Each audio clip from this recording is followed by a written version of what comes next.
আজি গুৱাহাটীস্থিত গুৱাহাটী মহানগৰ জিলা যোগী সন্মিলনীৰ কাৰ্যালয়ত অসম প্ৰাদেশিক যোগী সন্মিলনী আৰু সদৌ অসম নাটযোগী ছাত্ৰ সন্থাৰ এখন যৌথ সভা অনুষ্ঠিত হয়।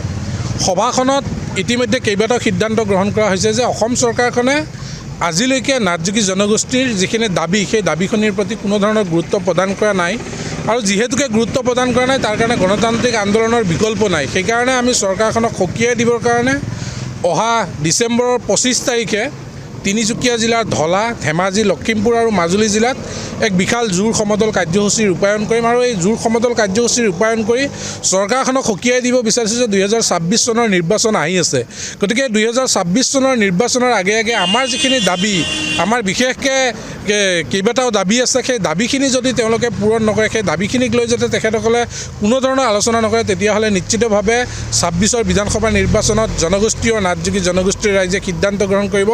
কাৰণ নাটযোগী জনগোষ্ঠীৰ ৰাইজে কেৱল ভোটদান কৰিবই নহয়, নাটযোগী জনগোষ্ঠীৰ ৰাইজে সাংবিধানিক অধিকাৰো কাঢ়ি আনিব জানে। গতিকে আমি আশা কৰিছোঁ যে 2026 চনৰ বিধানসভা নিৰ্বাচনৰ আগে আগে অসম চৰকাৰৰ যিগৰাকী দক্ষ মুখ্যমন্ত্ৰী মাননীয় ডক্টৰ হিমন্ত বিশ্ব শৰ্মা ডাঙৰীয়াই এই জনগোষ্ঠীৰ কথাখিনি তেওঁ চিন্তা কৰিব। আৰু আজিৰ সভাই এটা সিদ্ধান্ত গ্ৰহণ কৰিছোঁ যে অসমত যি 6 জনগোষ্ঠীৰ জনজাতিকৰণৰ কাৰণে অসম চৰকাৰে প্ৰতিবেদন দাখিল কৰিছে, সেই প্ৰতিবেদনত এটা কথা উল্লেখ আছে যে যিসমূহ জনগোষ্ঠীক জনজাতিকৰণ কৰা হ'ব তেওঁলোকক ৰাজনৈতিক অধিকাৰো সুনিশ্চিত কৰা হ'ব। আমি নাটযোগী জনগোষ্ঠীয়ে এটা কথা স্পষ্টকৈ ক'ব বিচাৰিছোঁ যে যিহেতুকে নাটযোগী জনগোষ্ঠীয়ে সংখ্যাগৰিষ্ঠ থাকি পেলাই তেওঁলোকে কেইবাটাও বিধানসভা সমষ্টিত নিৰ্ণায়ক ভূমিকা গ্ৰহণ কৰে। গতিকে সেইকেইটা সমষ্টি যাতে কোনো কাৰণতে নতুনকৈ হ'ব লগা 6 জনগোষ্ঠীৰ জনজাতিকৰণ যিকেইটা হ'ব তেওঁলোকৰ কাৰণে যাতে সংৰক্ষণ নকৰে, তাৰ কাৰণে আজিৰ সভাই সিদ্ধান্ত গ্ৰহণ কৰিছে। আজি অসমৰ নাটযোগী জনগোষ্ঠীৰ কাৰণে এটা অতি ঐতিহাসিক দিন। কাৰণ অসমৰ নাটযোগীসকল অসমৰ এটা অতি প্ৰাচীনতম খিলঞ্জীয়া ভূমিপুত্ৰ জনগোষ্ঠী।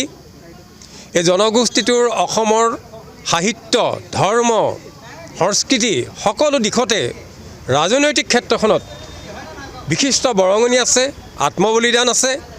কিন্তু ইমানৰ পিছতো অসমত বসবাস কৰা নাটযোগীসকল অসমৰ ভিতৰত আটাইতকৈ মাৰ্জিনেলাইজ, অৰ্থাৎ অতিশয় অনগ্ৰসৰ জনগোষ্ঠী, ৰাজনৈতিকভাৱে অনগ্ৰসৰ, সকলো ক্ষেত্ৰতে এটা অনগ্ৰসৰ জনগোষ্ঠী। এই জনগোষ্ঠীটোৰ উত্তৰণৰ কাৰণে অসম প্ৰাদেশিক যোগী সন্মিলনী আৰু সদৌ অসম নাটযোগী ছাত্ৰ সন্থাই সুদীৰ্ঘ দিন ধৰি চৰকাৰৰ ওচৰত আমাৰ দাবীসমূহ, আমাৰ সমস্যাসমূহ সমাধানৰ কাৰণে বিভিন্ন সময়ত দাবী উত্থাপন কৰি আহিছে।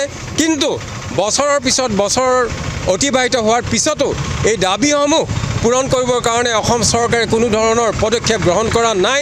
সেয়েহে অসমৰ নাটযোগীসকলৰ বৃহত্তৰ স্বাৰ্থৰ খাতিৰত, অসমৰ নাটযোগীসকলৰ উন্নয়নৰ খাতিৰত সদৌ অসম নাটযোগী ছাত্ৰ সন্থা আৰু অসম প্ৰাদেশিক যোগী সন্মিলনীয়ে অনাগত দিনত জাতিটোৰ উত্তৰণৰ বাবে যৌথ সংগ্ৰামৰ কাৰ্যসূচী গ্ৰহণ কৰিছে।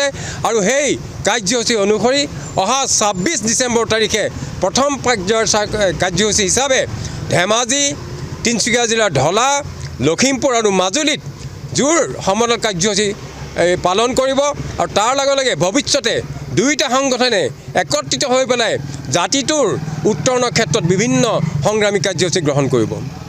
যিকোনো খবৰৰ বাবে যোগাযোগ কৰক 7099017330 লগতে 7099017110 নম্বৰত।